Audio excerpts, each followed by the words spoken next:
Sejam muito bem-vindos a mais um estudo da lição. Dessa vez, a lição tem por tema arrependimento e perdão. Vamos aprender um pouco sobre como a gente consegue se arrepender, chegar a Cristo e ser perdoado por Ele. Hoje a gente está com a nossa convidada Iris, que está sempre por aqui. Estava com saudade, a gente ficou uma semana fazendo no modo EAD, mas hoje a gente está aqui no modo também online, né? Só que aqui na igreja. Pois é, e ó, não esquece de se inscrever no nosso canal para poder receber todos os conteúdos que vão vir. Liga o sininho também, porque aí facilita que chegue a notificação para você.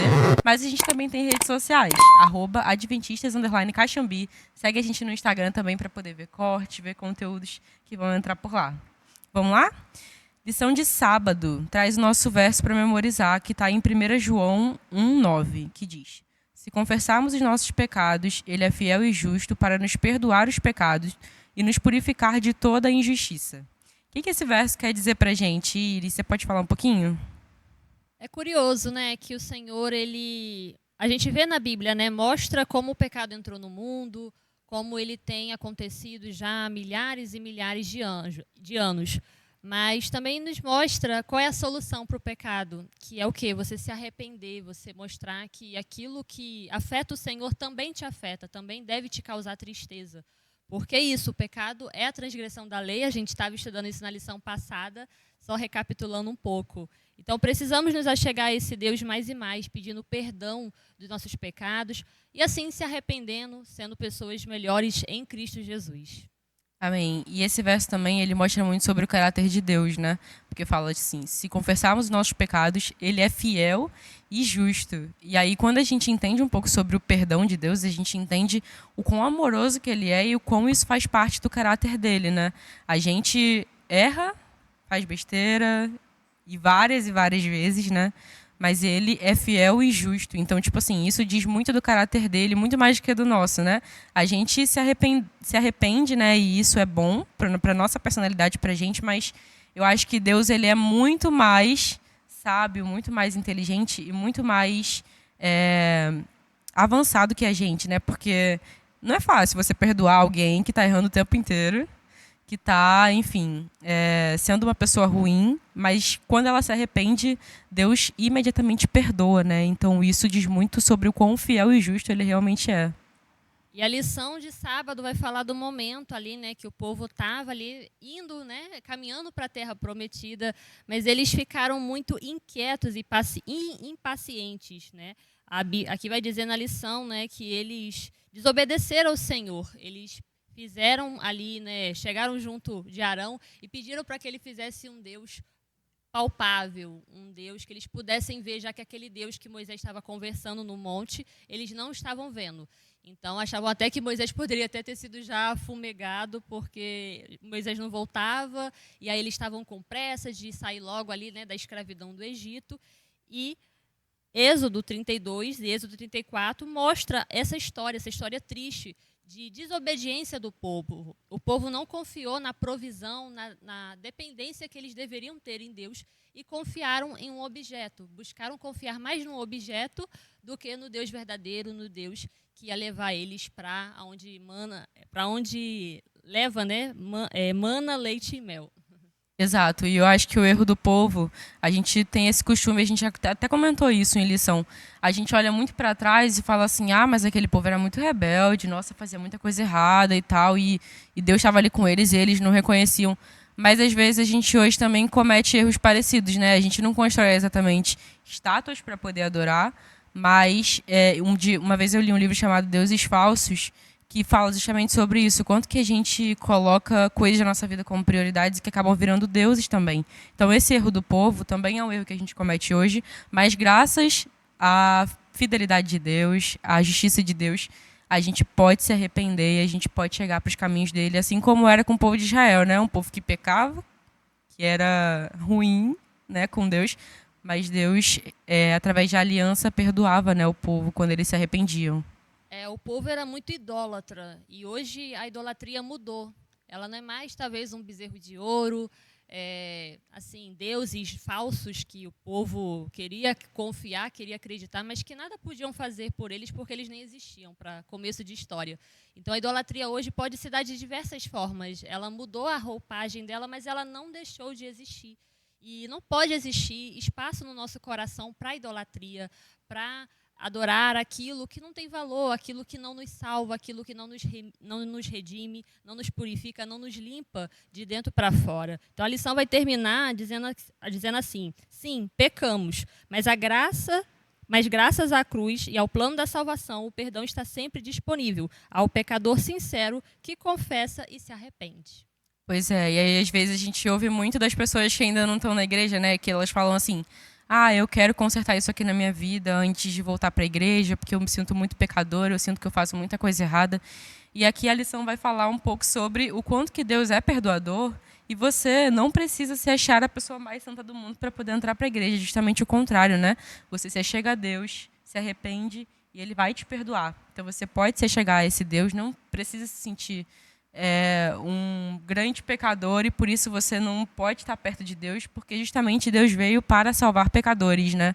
Ele veio para poder perdoar. Então, se você tem o coração quebrantado, chega para Ele, pode falar, porque Deus é um Deus muito bondoso, muito amoroso, é o nosso Pai, e Ele com certeza vai te perdoar se você se arrepender. E caminhando para domingo, vai dizer a correria da vida. Eu gosto muito dessa passagem que a gente vai tratar. Ela está lá no livro de Lucas 10, versículo 41 e 42. Mas a lição começa dizendo assim, né, sobre uma pessoa que está com a vida muito corrida, mais especificamente uma mulher. E aí vai desenrolar aqui o texto, eu não sei se está bem falando de Marta ou se está dando assim um exemplo, né, mas falando como a correria da vida ela impacta no nosso relacionamento com Deus. A gente coloca tantas outras coisas na frente do nosso tempo com o Senhor. Às vezes até no sábado, né, nós adventistas, a gente passa por essa situação, né? A semana toda aquela correria, vai para um canto, vai para outro, mas chega ali perto do pôr do sol, da sexta-feira, a gente já começa aí assim, desacelerando aos poucos. A gente tenta manter tudo organizado antes, para poder não deixar nada para o sábado, né, e poder resolver tudo que a gente precisa resolver antes do dia do Senhor, para realmente naquele dia a gente se dedicar ao tempo com a família, tempo com a igreja. A Sarinha, que é aventureira, desbravadora, sabe que sábado à tarde a gente está super assim ocupado, envolvido mesmo com as coisas do Senhor. Mas é isso, a gente não pode deixar a correria do dia a dia afetar o nosso relacionamento com Deus. A gente precisa entender que esse tempo é precioso, que esse tempo não é um tempo que a gente passaria, sei lá, assistindo uma série, assistindo um filme, e um momento assim que a gente não vai tirar aprendizado nenhum, não vai ter nenhum valor. O que nos dá valor é realmente esse convívio com Cristo. É isso. E aí, para quem não conhece a história de Marta e Maria, houve um episódio em que Jesus chegou na casa delas para ser recebido, e aí Maria, ela corre para Cristo e tenta conversar e tenta passar aquele momento ali com Cristo, né? Mas Marta, ela fica muito preocupada com as coisas da casa. Será que vai ter comida? Ai, meu Deus, tem que preparar, tem que servir. E aí Jesus adverte Marta justamente para que ela realmente aproveite esse momento, né? Então a lição ela tem um trecho que me chamou muita atenção, que diz assim: estou fazendo todo esse serviço, diz sobre a mulher, né, que usa de exemplo, que é parecido com a história de Marta, e me distraindo do real sentido desse dia santo, que é me aproximar de Deus. E aí, embaixo diz assim, ó, por um instante a sua mente tentou justificar as ações. Eram coisas necessárias. Será que eram mesmo? E aí essa pergunta me chamou a atenção. Porque às vezes a gente acha que tantas coisas são tão importantes, mas será que a gente está dando importância demais para essas coisas? Porque Deus, ele é realmente o mais importante que a gente tem que ter na nossa vida, né? A nossa prioridade. Mas de vez em quando a gente acaba botando coisas supérfluas do dia a dia, muito mais importantes do que esse momento com Deus, assim como Marta acabou fazendo, né?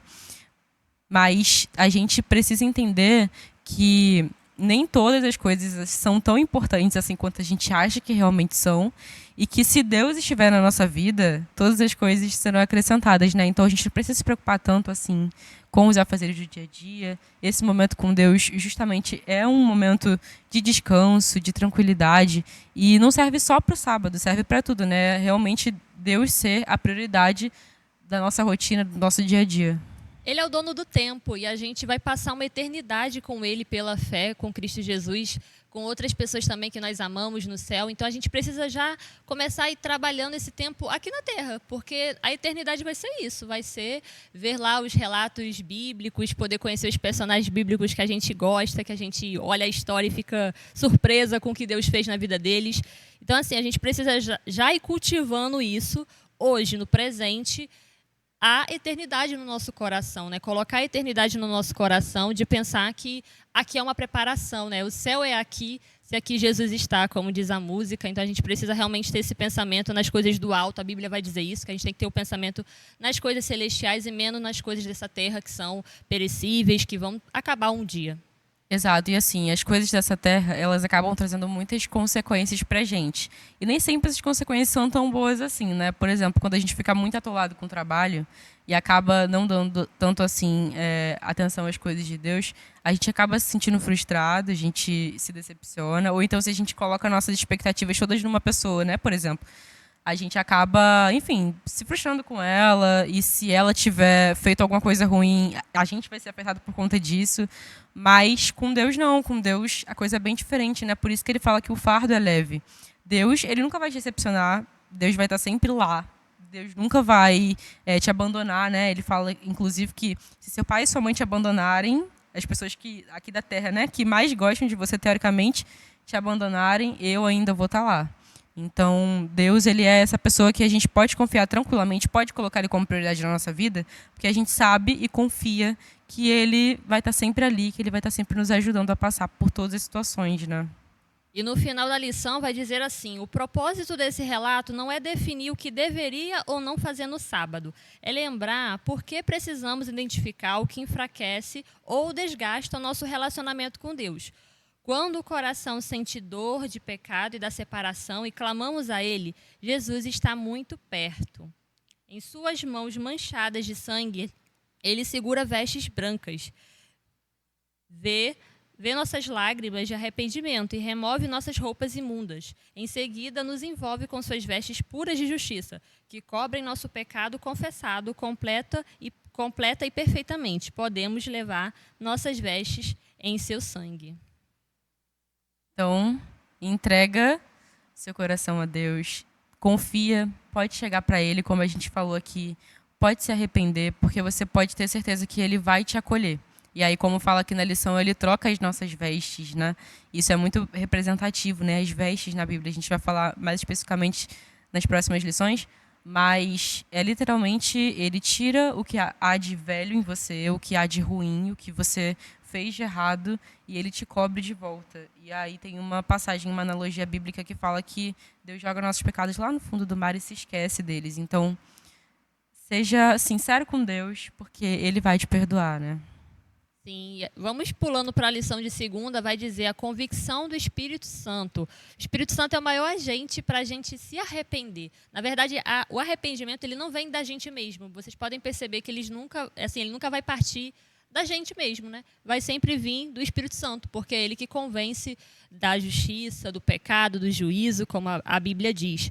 E aqui já no início vai dizer: ao pensar no distanciamento em relação à esposa, ele sabia que estava errado. Tinha sido ríspido e duro, dizendo palavras das quais de qual se arrependia.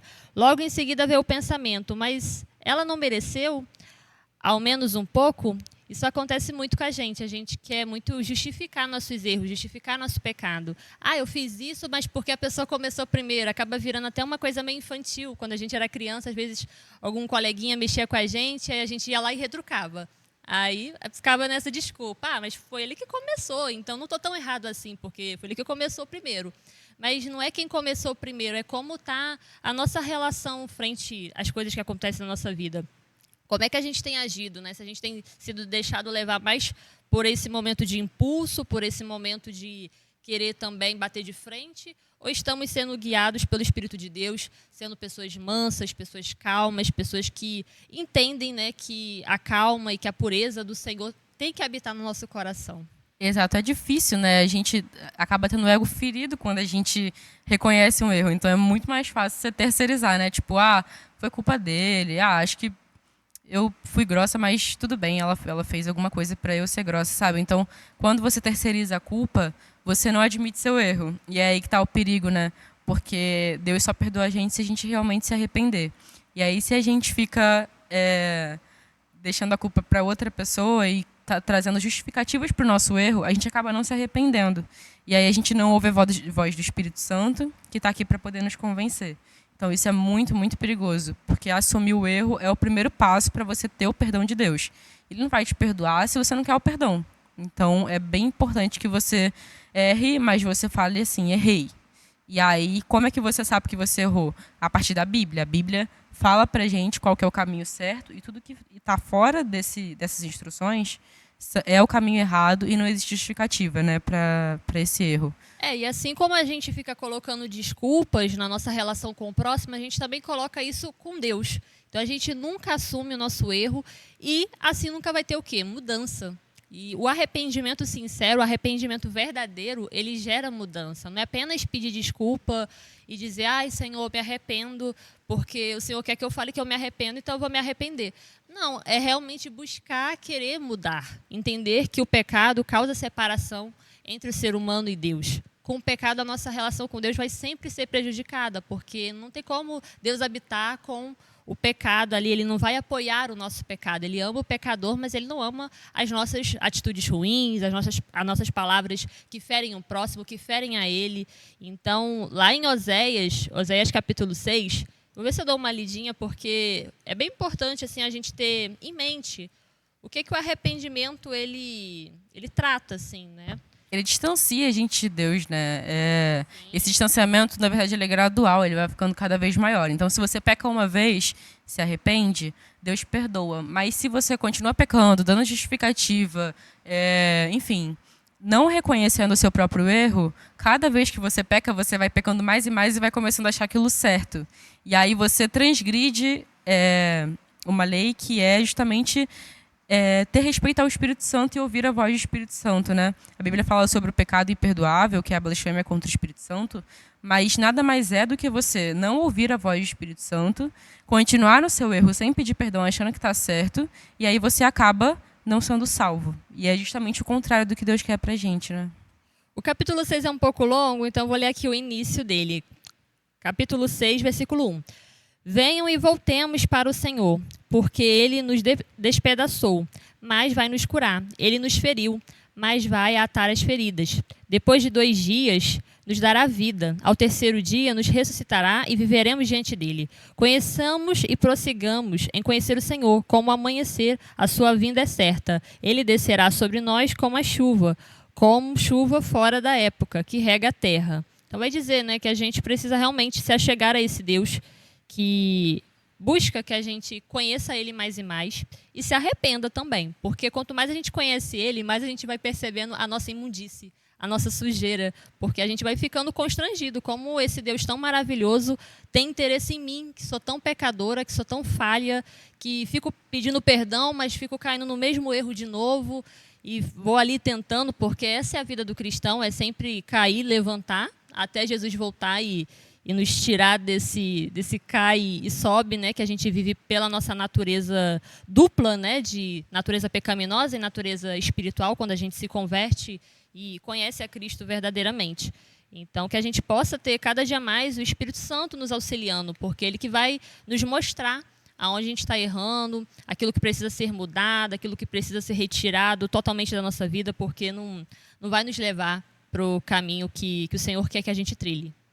E aí, para você refletir, a lição ela termina com um trecho de Ellen White, lá no livro Desejado de Todas as Nações, que diz assim, muitas vezes a gente se entristece porque as nossas más ações nos trazem desagradáveis consequências, mas isso não é arrependimento.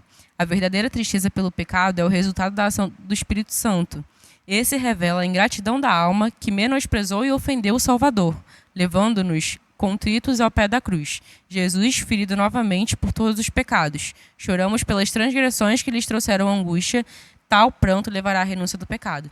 Então fala aqui sobre um perigo muito grande, que é você só se arrepende pelo seu pecado porque ele trouxe consequências para você.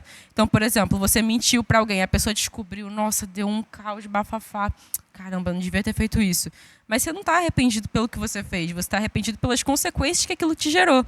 E aí ele vai te falar, isso não causa arrependimento, isso não é arrependimento verdadeiro. O que causa arrependimento verdadeiro é quando você vê que você feriu o Salvador. E aí você fica triste por ter ferido quando a gente chora aos pés da cruz.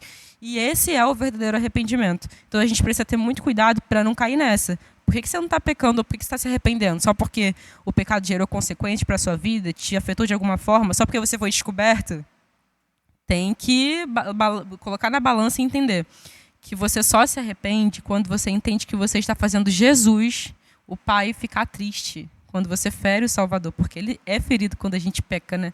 Toda vez que a gente peca, eu ouvia muito essa alusão quando era menor, né? Que a gente está botando um prego assim na mão de Cristo. Mas é isso, ele foi morto pelos nossos pecados, pelas nossas transgressões. Então, toda vez que a gente peca, a gente realmente fere Cristo. Existe a diferença entre remorso e arrependimento. É isso que a Sarinha está tentando explicar. Assim, se eu só ficar triste porque aquilo me gerou também prejuízo, então assim é muito cômodo. A gente precisa realmente entender que nossos pecados, eles ferem a cruz de Cristo mais e mais, né? Ferem Jesus na cruz crucificado, relembra a dor que ele sofreu por amor a nós.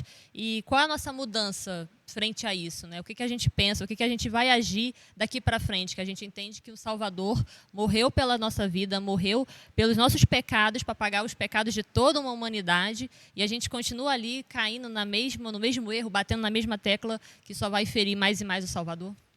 E aí na lição de terça-feira fala sobre o arrependimento verdadeiro. E aí começa falando de um verso que está em Mateus 3:2, que diz assim: arrependam-se porque está próximo o reino. E aí Jesus disse, o tempo está se cumprindo e o reino de Deus está próximo. Arrependam e creiam nesse evangelho. E aí a gente vê que em vários momentos, quando Jesus veio aqui na Terra, ele traz essa coisa do arrependimento, né? Ele vê que era um povo que estava pecando muito, que estava se afundando, pessoas que conheciam muito a lei, mas que não entendiam o que era realmente Jesus Cristo, o que era o evangelho de verdade. E aí ele fala, se arrependam porque o fim está próximo. E aí já passaram-se 2000 anos de que Jesus veio aqui na Terra. Mas está mais próximo para a gente do que naquela época. Então esse conselho é para nós hoje. Jesus está voltando e não é para se arrepender só porque você quer ir para o céu. É porque realmente o tempo está acabando. E você pode viver uma vida com Cristo, com o nosso Pai, que fez tanto por nós. Então, esse alerta é ainda mais forte para a gente, né?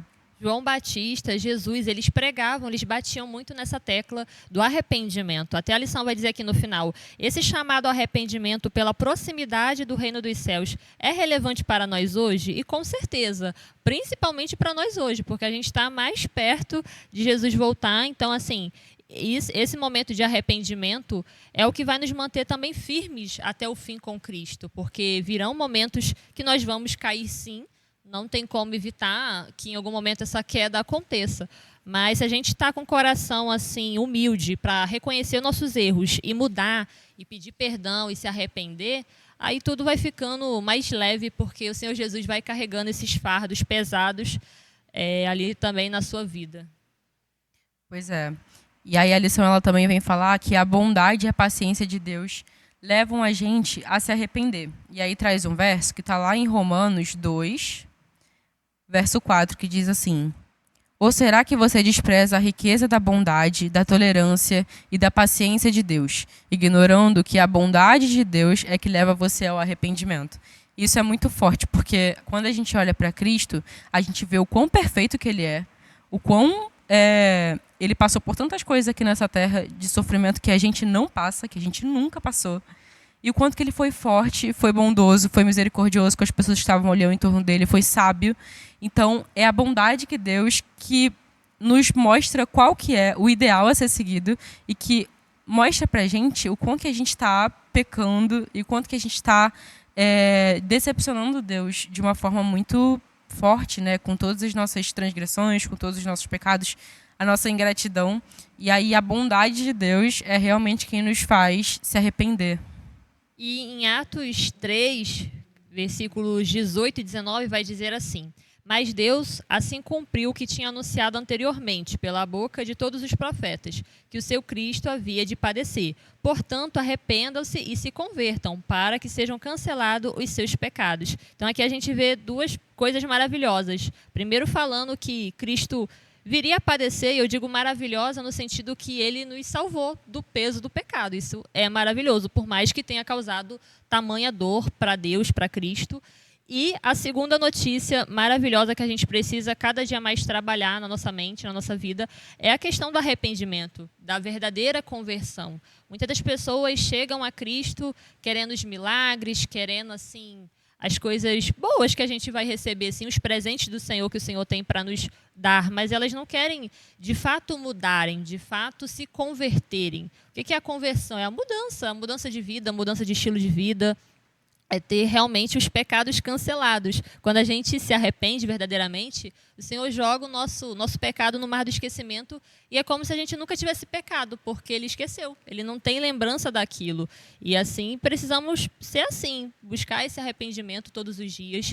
Não é fácil, porque a gente tem que reconhecer que errou e isso assim demonstra, a gente vai ter que trabalhar essa humildade de entender que a gente erra assim, que nem sempre a gente vai ser perfeito, mas que em Cristo a gente consegue ser mais do que vencedor, pelos méritos dele. Amém. E o arrependimento, ele tem, como a Iris falou aqui, 2 passos. O primeiro é você realmente ficar triste pelos seus pecados. Mas o segundo, que é um passo muito importante que a gente esquece, é a decisão honesta de abandoná-los. Então, assim, tudo bem, eu posso ficar triste pelo meu pecado, mas se eu não estiver disposta a abandonar ele, eu não me arrependi verdadeiramente. E aí eu lembro daquela história da mulher que ia ser apedrejada, né, e que Cristo salva ela ali e fala para quem não tiver pecado atirar a primeira pedra e todo mundo vai embora. No final ele fala assim, ó, vai e não peques mais. Então, assim, Deus, ele está disposto a perdoar a gente, está disposto a nos abraçar de verdade, mas a gente também precisa ter a iniciativa de chegar para Cristo e falar, Senhor, me arrependo, eu errei, eu estou triste pelo meu pecado, mas eu estou disposta a não fazer mais isso. Por mais que você faça isso futuramente, por algum motivo, você caia de novo, o arrependimento verdadeiro exige essa decisão de realmente abandonar, né, o seu pecado. E tem uma passagem que eu acho linda, que está lá em 2 Pedro 3,9, até a lição trata aqui dela, que diz assim: o Senhor não retarda a sua promessa, ainda que alguns a julguem a demorada, pelo contrário, Ele é paciente com vocês, não querendo que ninguém pereça, mas que todos cheguem ao arrependimento. Nos mostra que Deus não tem prazer quando a gente peca. Muitas pessoas, infelizmente, pensam isso erroneamente, que Deus tem prazer no pecado, em ver o ser humano caído, em ver o ser humano derrotado pelas prisões mesmo que o pecado causa. Mas não, ele quer que todos busquem o arrependimento, que todos sejam perdoados, que todos sejam purificados. O perdão está para todos, o perdão é de graça. Então a gente tem que aproveitar esse perdão de Cristo e cada dia mais sermos pessoas mais parecidas com Ele. A lição vem falado muito sobre isso, sobre a pessoa de Jesus, sobre como devemos nos aproximar dele, que a gente pode se achegar a ele assim com sinceridade de coração, porque ele quer receber esse coração nosso, mesmo com pecado, mesmo com falha, ele quer receber a gente mesmo assim. E a gente vai, lógico, mudando ao passo que a gente vai caminhando com ele. E o mundo, ele vai sempre falar pra gente que tá tudo bem, né? Que você pode continuar do jeito que você tá, que Deus te aceita desse jeito, que você não precisa mudar, que tá tudo bem assim. Mas o que Deus fala pra gente é justamente o contrário. Ele realmente pede para que a gente se coloque à disposição dele para que ele molde o nosso caráter.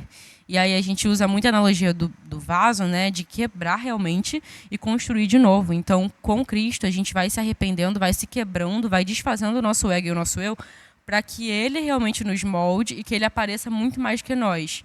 Então, esse quebrantar do coração, ele é muito necessário quando você está se chegando a Deus, para que ele faça em você o querer dele, né? A gente pede muito isso, mas no dia a dia é um pouco mais difícil de realmente colocar em prática. Mas é isso, quando a gente se arrepende, Deus se mostra. Sim, eu lembrei logo aqui de Apocalipse 3, que fala assim, 3:19, que ele fala: O Senhor Deus fala na sua palavra: eu repreendo e disciplino aqueles que amo. Portanto, seja zeloso e arrependa-se.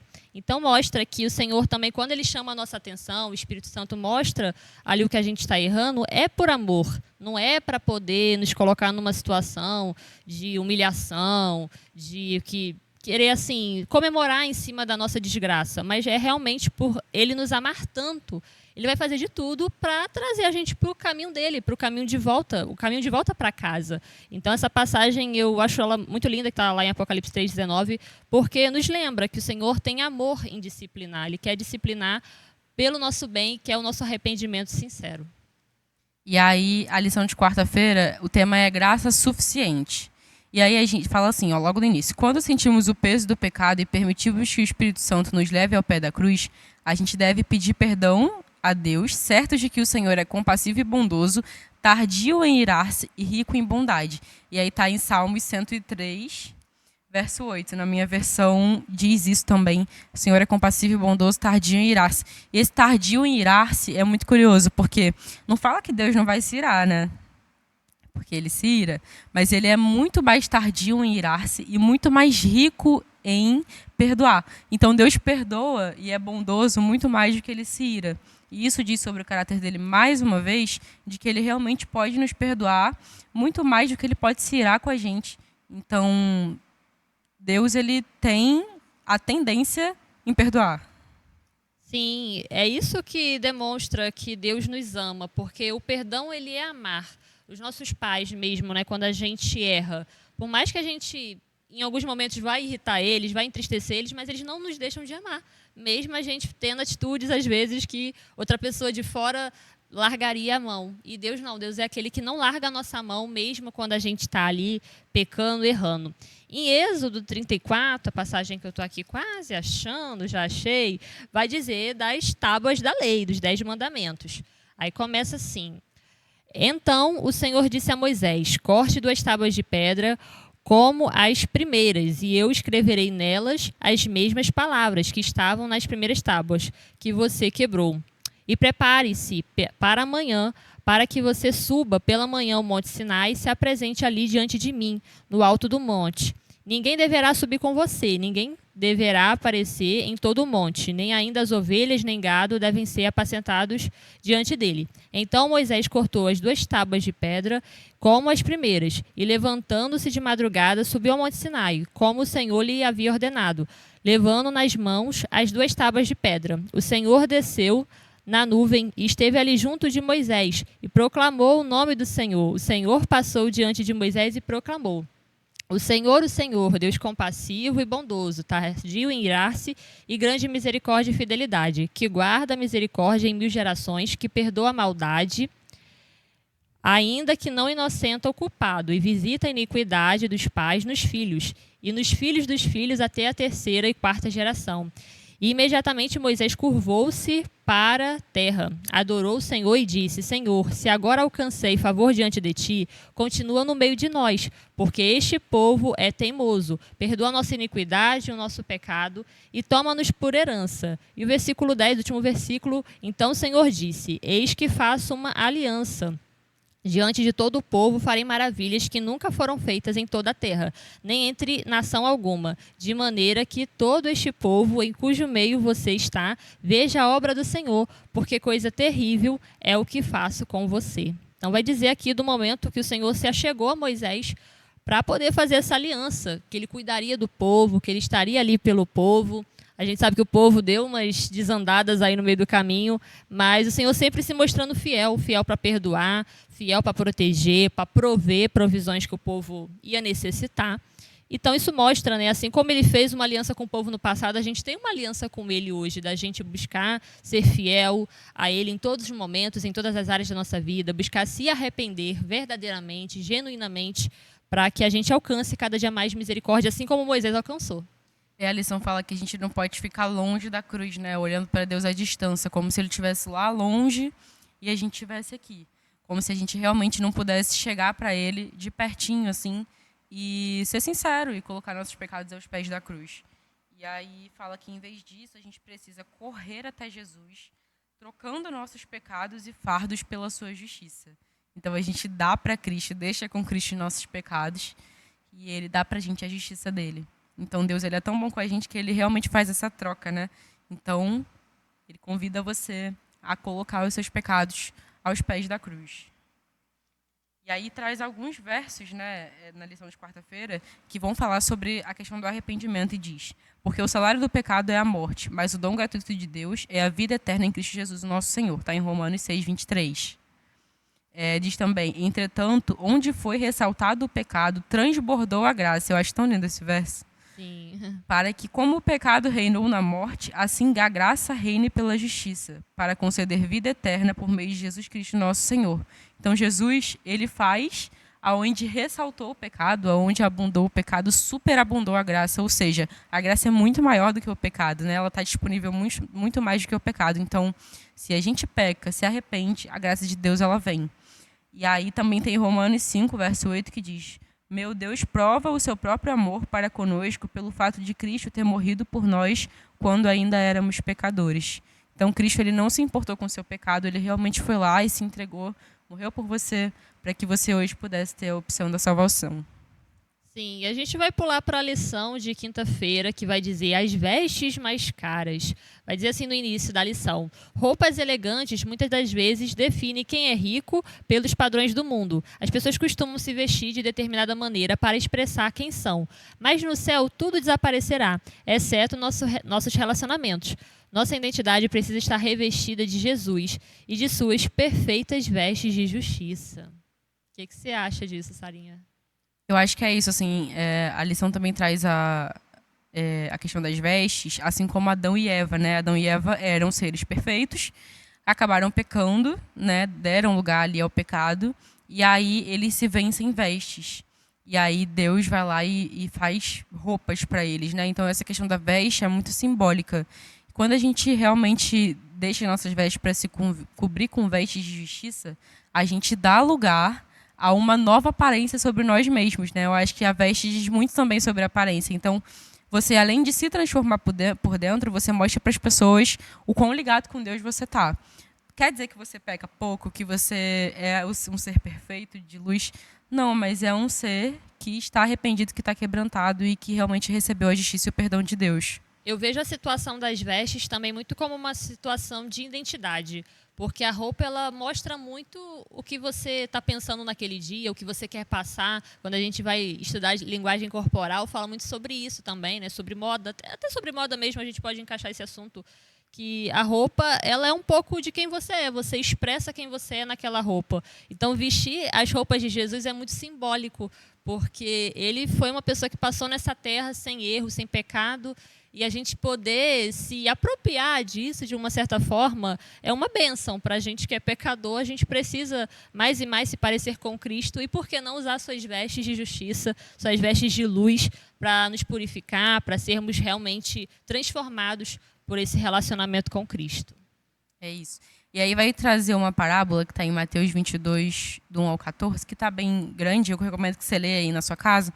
Mas fala basicamente de um senhor que ia fazer uma festa e aí convida uma galera, tipo convidados específicos que cagam para ele, assim, não dão muita bola.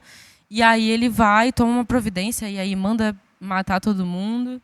Mas aí ele começa a falar assim: já que eles não foram dignos da festa, eu vou convidar qualquer pessoa que estiver aí pela rua. Falou para os servos: vai ali na esquina, convida quem estiver por lá que eles vão aparecer na minha festa. E aí essas pessoas aparecem. Só que uma das pessoas não vem com uma roupa muito adequada. Sabia que deveria vir com uma roupa para uma festa de casamento, se eu não me engano, né? É um casamento, eu acho. Sim. E aí a pessoa não vem com a roupa certa. E aí, na lição, vai falar que Jesus chamou de amigo o homem que estava sem veste nupcial. Embora ele tenha permanecido em silêncio, supõe-se que havia algum relacionamento entre os dois. Aquele homem sabia sobre as vestes, mas escolheu não usá-las. O caráter de Jesus é perfeito e sem mancha, e ele deseja nos vestir como um linho finíssimo, resplandecente e puro, sem mancha, nem ruga e nem coisa semelhante. Então isso diz sobre o caráter de Deus também, que quer nos vestir com essas vestes dele, quer, como a Iris falou, passar essa identidade para nós, Só que ele não vai passar se a gente não quiser. E aí, se a gente sabe que tem que ter essas vestes, sabe que tem que se arrepender, sabe que tem que chegar para Cristo e não chega, ele também não vai nos obrigar, né? Ele não nos obriga, ele respeita a nossa decisão. Então, se a gente não quiser, ele vai ficar triste, porque é o desejo dele, como um pai amoroso, que a gente se pareça com ele, imite os passos dele, mas ele também não vai nos obrigar. E Ellen White vai dizer em Parábolas de Jesus assim: a justiça de Cristo e seu caráter imaculado é pela fé comunicada a todos os que aceitam como Salvador pessoal. Então é isso, quando a gente aceita ele como Salvador pessoal, vai ser natural a nossa semelhança com ele, vai ser algo assim que vai ser perceptível, outras pessoas vão ver que a gente está diferente, que a gente parece que carrega um brilho no olhar, uma luz diferente, não sei. Assim, tem pessoas que eu conheço e que eu vejo muito Deus naquelas pessoas, assim, a atitude delas, as formas como elas resolvem as coisas, até em momentos difíceis mesmo, o jeito que elas falam, o jeito que elas andam, o jeito que elas trabalham, tudo elas dão um jeito ali de glorificar a Deus. É isso. E aí a gente vai para a lição de sexta-feira, que é o estudo adicional, que traz uma questão que é bem curiosa. Fala assim: a Bíblia utiliza com frequência imagens agrícolas para poder descrever a nossa condição espiritual. E aí traz Oséias 10:12, que resume, né, o estudo. Diz assim: semeiam a justiça e colham a misericórdia. Lavrem o campo, não cultivando, porque é tempo de buscar o Senhor, até que Ele venha e que chova a justiça sobre vocês. E aí, mais uma vez, usa questões do dia a dia para poder falar para a gente assim: olha, façam de tudo para poder ter na sua rotina a justiça. Semeiam a justiça e colham a misericórdia. E quando você planta uma coisa e colhe, é porque aquilo é consequência do que você fez, né? Então, quando a gente realmente semeia a justiça de Deus, a gente tem a misericórdia dele. Então, se no nosso dia a dia a gente tenta ser pessoas melhores, tenta buscar a Deus, a gente vai poder contar com a misericórdia dele quando a gente precisar, né? E aí a gente semeia e colhe em solo difícil. Porque não é fácil viver nesse mundo, né? A gente realmente lida com um solo muito complicado. A gente lidar aí com as questões da internet, que hoje em dia deram um salto gigantesco. A gente lida com pessoas que não são cristãs, que são às vezes nossos amigos e que estão querendo nos levar para o caminho errado. A gente lida com questões dentro das universidades, dentro dos nossos trabalhos, pessoas que realmente testam a gente, assim, querem realmente tirar a nossa paz. Então a gente realmente está semeando em solo difícil, mas a gente precisa continuar semeando nesse terreno e se preparar para poder receber a chuva de Deus, né? E o Espírito Santo que vai fazendo essa obra. Novamente, eles estão trazendo o Espírito Santo aqui como esse agente realmente de mudança, de transformação. Mas ele só vai poder agir se a gente se permitir. É aquilo de estar com o coração aberto, de estar com o coração pronto para mudar, pronto para realmente começar de novo, começar do zero, quantas vezes forem necessárias. Às vezes a gente cai uma vez e pensa, poxa, fui longe demais, então agora deixa para lá, vou desistir da caminhada, e é isso. Mas não, o Senhor quer que a gente continue persistindo. A perseverança no Senhor também é algo que a gente precisa buscar ter todos os dias. Pois é, e aí a lição traz algumas perguntas que eu acho que você pode comentar aí, deixa nos comentários suas respostas, o que você acha, mas a gente vai discutir aqui a questão 1, que diz assim: Jesus ensinou seus discípulos a orar. Não nos deixeis em cair em tentação, mas livrai-nos do mal. Costumamos fazer esse pedido em nossas orações diárias? Com que frequência você busca proteção contra a tentação do pecado? Porque a gente tende só a, depois que pecou, pedir perdão, né? Mas a gente também precisa se precaver. Então, Iris, você tem essa frequência, assim, de pedir a Deus para realmente não deixar que você caia em tentação? Sim, porque se a gente não pedir, fica difícil, assim, realmente a tentação vai vir, as provações vão vir, então a gente precisa estar o tempo todo ligado com Cristo, pedindo a orientação dele, pedindo o perdão dele e também pedindo a proteção, porque a sua palavra promete que ele vai nos proteger, que ele não vai nos dar uma tentação maior do que a gente possa suportar, do que a gente possa ali se livrar dela. Então, buscar a proteção e em oração, né, buscando a proteção do Senhor é fundamental, com certeza. É porque as tentações vão vir, né? É certo. Então, a gente tem que estar preparado para elas para poder não cair. Deus não promete uma vida perfeita, incrível. Ele realmente fala que a gente vai ter aflições, mas ele garante para a gente que ele venceu o mundo. Então, a gente pode estar preparado para poder vencer junto com ele. E a segunda pergunta vai dizer assim: como você explicaria para alguém que não é cristão ou é um recém-convertido o precioso dom das vestes de justiça de Cristo? Você teria uma noção, Sarinha? Eu acho que é isso, assim, do jeito que você se veste, por exemplo, para um casamento, você tem que entender que quando você tá com Cristo, as suas vestes precisam ser diferentes porque vai refletir a identidade dele. Então, Deus, ele é um Deus incrível, um Deus poderoso, um Deus bondoso, um Deus que ama. E tudo isso a gente pode ter um pouquinho disso tudo, né? Porque a gente não vai ser igual a Jesus, mas refletir isso para as pessoas e ter realmente essa identidade parecida com a de Cristo. Nem sempre a gente vai conseguir, mas toda vez que a gente cair, a gente pode ter certeza que ele vai restaurar as nossas vestes. Amém. E a terceira pergunta vai dizer assim: de que maneira as vestes de justiça de Cristo estão ligadas à mensagem do santuário, que trata do perdão e da purificação do pecador arrependido? Você compreende a beleza e a riqueza dessa verdade? Então vocês podem deixar aí nos comentários o que vocês estão achando dessas perguntas. Respondam aí no seu coração, mas também quiser deixar nos comentários, a gente vai amar ler. E realmente, assim, o santuário ele foi muito importante, ele foi um modelo do que ia vir depois do santuário celestial, que é o que a gente está vivendo atualmente. O Senhor está lá intercedendo por todos nós, pelos nossos pecados, mas antes tinha que ter o sacerdote ali para poder fazer a expiação dos nossos pecados. E nosso sacerdote hoje é Cristo, e ele está aí trabalhando, agindo em nossas vidas, está mais vivo do que nunca. Para muitos que pensam que ele não faz mais as suas maravilhas, seus milagres, ele está assim conosco o tempo todo, e é um prazer ter ele, uma alegria, e que assim possa ser até o breve retorno dele. Amém. Vamos orar para terminar? Vamos sim. Oremos, Senhor, nosso Pai. Obrigada, Senhor, porque por mais que a gente erre, por mais que a gente não seja a pessoa ideal aí dentro da aliança que a gente tem contigo, a gente fraqueja, a gente quebra essa aliança o tempo inteiro. Mas o Senhor está sempre disposto a nos perdoar. Obrigada por ser tão bondoso, tão incrível com a gente. E obrigada, Senhor, porque o Senhor nos empresta as suas vestes de justiça para que a gente realmente tenha uma identidade parecida contigo. Que o Senhor possa nos ajudar na nossa trajetória, para que toda vez que a gente caia, a gente tenha a noção de reconhecer o nosso erro, chegar para Ti, te pedir perdão e tentar abandonar ele, Pai. Por favor, esteja com a gente nesse mundo que não está fácil, que realmente é difícil de sobreviver, mas que a gente tenha certeza de que o Senhor está com a gente, de que a gente pode ser sincero contigo, de chegar a Ti e deixar os nossos pecados na cruz. É isso que eu te peço, que eu agradeço em nome de Jesus. Amém. Amém.